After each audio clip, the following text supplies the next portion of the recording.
연대기 성경강좌 초급 제33강 강의를 시작하겠습니다. 레위기 11장에서 17장 두 번째 파트로 나 자신을 거룩하게 구별하는 법, 나 자신을 사랑하는 법이 되겠습니다. 자, 11장 보시게 되면 젓가락장입니다. 먹는 거죠. 그래서 먹을 수 있는 정한 짐승, 부정한 짐승, 먹을 수 있는 물고기, 새 중에 부정한 것, 곤충에 대해서 부정한 것, 그렇지 않은 것, 그리고 죽은 동물의 사체는 다 부정하니까 절대로 만지지 마라. 그 다음에 설치류와 파충류는 무조건 부정하다. 그 다음에 시신, 죽은 것, 죽은 짐승, 이것을 만지거나 먹지 않도록 조심해라. 그래서 구별해서 먹어야 된다. 몸을 거룩하게 하기 위해서. 그래서 개인의 거룩성에서 가장 중요한 것은 먹는 겁니다. 먹는 것도 먹어야 될 것, 먹지 말아야 될 것 잘 구별해서 먹어야 된다 라고 얘기를 하고 있습니다. 정한 짐승, 부정한 짐승, 정한 짐승, 부정한 짐승. 11장 보시면 잘 정리할 수 있으실 거고요. 그 다음에 12장은 산모가 아이를 낳았을 때, 그래서 남자아이를 낳았을 때 부정을 씻는 기간 33일, 여자아이를 낳았을 때 부정을 씻는 기간 66일, 그래서 남자아이보다 여자아이를 만들 때 산모의 몸이 더 많이 망가지기 때문에 산후조리하는 기간이 훨씬 길어요. 이렇게 해놨고요. 이렇게 남자아이, 여자아이 낳았을 때 정결하게 하는 기간, 부정을 씻는 기간이 지나고 난다면 정결 예식을 행해야 돼요. 그래서 산후조리 기간이 끝나면 번제로 어린 양 1마리, 속죄제로 산비둘기 2마리나 혹은 집비둘기 새끼 2마리, 그 다음에 어린 양을 드릴 능력이 안 되면 산비둘기 2마리나 집비둘기 새끼 2마리, 이렇게 해서 하나는 번제물로, 하나는 속죄제물로 속죄해야 돼요. 번제 드리고 속죄제 드리고, 이렇게 해서 정결해야 된다. 그래서 아이를 낳았을 때 여인이 어떻게 하면 정결해질 수 있을 것인가, 개인의 거룩과 연관되기 때문에 12장 이 두 번째 파트에 들어가 있는 거죠. 산무의 정결 예식, 이거는 성전이 있을 때인데 그냥 그림을 한번 가져와 봤습니다. 이렇게 성전으로 가서 정결 예식을 행하는 거죠. 그 다음에 13장 같은 경우 이제 13장 13일의 금요일, 부정이라고 생각하시면 돼요. 그래서 피부에 생긴 나병, 피부병과 나병을 진단하는데 반드시 제사장이 진단하고 성경에 있는 방법대로 진단하고, 이 병이 나았을 때도 제사장이 진단하고 정한 예물을 드려야 되고, 만약에 나병에 걸렸으면 진영 밖으로 쫓겨나서 살아야 된다. 개인이 거룩하지 않으면, 이 나병에 걸려 있으면 그 지역 전체가 부정해져요. 가까이 한 사람 모두가 다 부정해져요. 하나님 앞에 예배 드릴 수 없어요. 그래서 따로 살도록 이렇게 해놨습니다. 그 다음에 13장이 꽤 긴데 두 번째 파트는요, 의복이나 가중에 생긴 어떤 곰팡이나 나병 관련된 거죠. 그래서 색점을 잘 관찰해서 퍼졌으면 악성, 없으면 그렇지 않은 것. 그래서 악성 나병, 악성 어떤 그 곰팡이균 같은 게 있으면 반드시 불태워라. 그래서 13장 부정이죠, 부정. 그래서 개인의 몸을 부정하지 않게, 부정해졌을 때는 어떻게 할 것인가에 대한 얘기가 13장의 내용이 되겠고요. 나병 환자는 이렇게 따로 생활을 하도록 되어 있습니다. 그 다음에 14장 같은 경우 나병 환자가 나았을 때 정결하게 하는 방법, 예식 절차가 있어요. 이거는 자세히 설명드리면 시간이 많이 걸리니까 한번 읽어보십시오. 이렇게 해서 나병이 나았을 때 제사장이 나았다라고 진찰하면 이 절차를 밟고 집으로 돌아가야지 그냥 돌아가면 절대로 안 돼요. 그 다음에 집에 곰팡이나 나병이 생겼을 때 폐쇄했다가 돌을 교체하고 뭐하고 하는 방법들이 쭉 나와 있어요. 그게 나와 있고요. 그 다음에 세 번째 파트는 각종 피부병과 나병이 발생했을 때 처리하는 법. 그래서 개인의 몸이 됐든 옷이 됐든 집이 되었든 나병이 생겼다 라고 하면 어떤 때 부정하고 어떤 때 깨끗해졌는가라는 규례, 이 모든 진단은 제사장이 하고 정결하게 하는 이 절차를 반드시 밟아서 하나님 앞에서 정결 예식을 행하고 난 다음에 집으로 돌아가라, 그 얘기를 하고 있습니다. 이스라엘의 전형적인 집의 모습을 한번 가져와 봤는데요. 이 집도 부정해지면 개인이 부정해지잖아요. 그래서 함부로 못 들어가게 그렇게 폐쇄하도록 되어 있습니다. 그 다음에 15장은요. 유출병입니다. 유출병.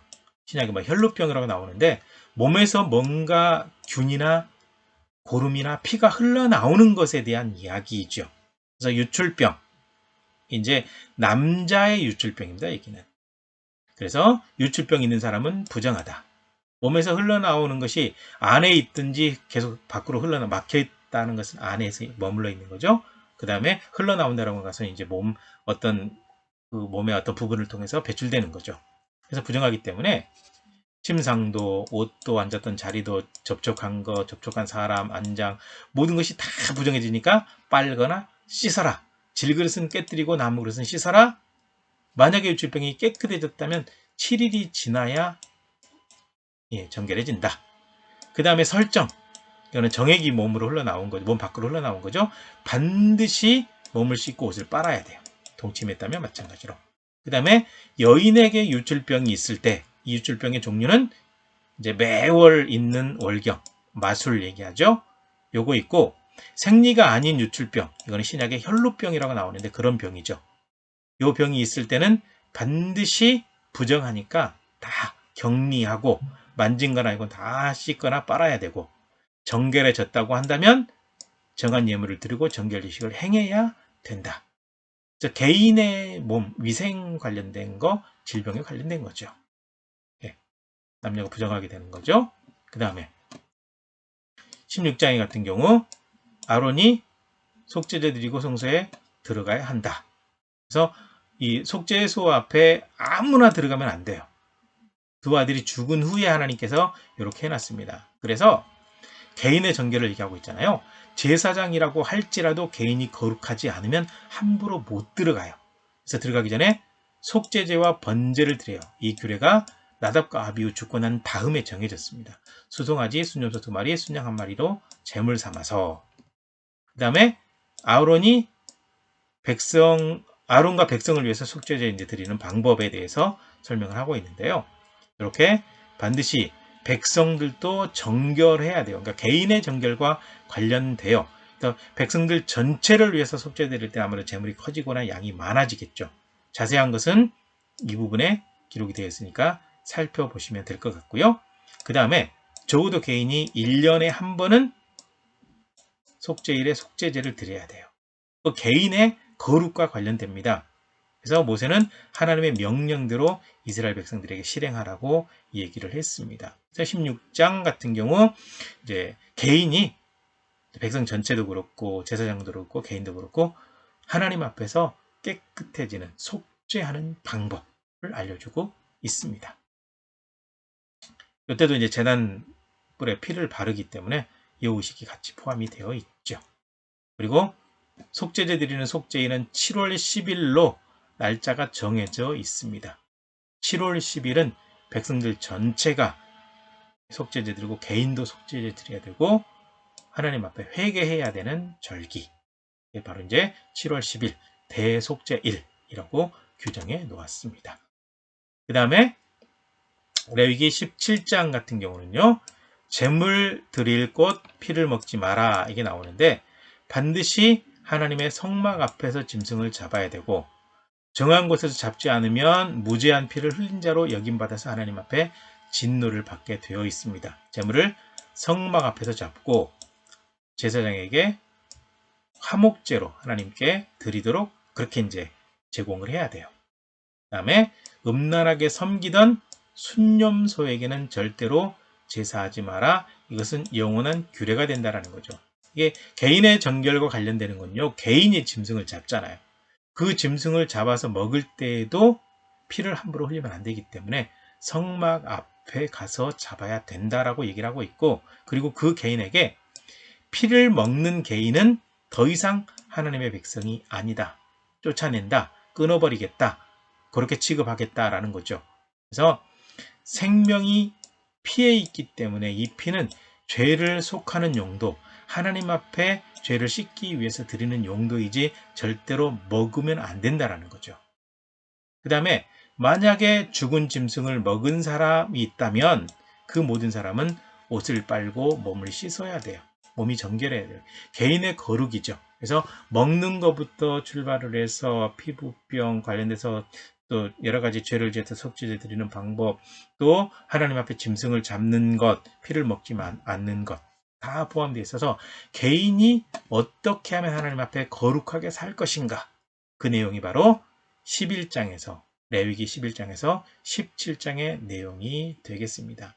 개인이 거룩해야 하나님 앞에 거룩하게 예배할 수 있습니다. 피는 절대로 먹지 말라라고 하셨습니다. 여기까지입니다. 수고하셨습니다.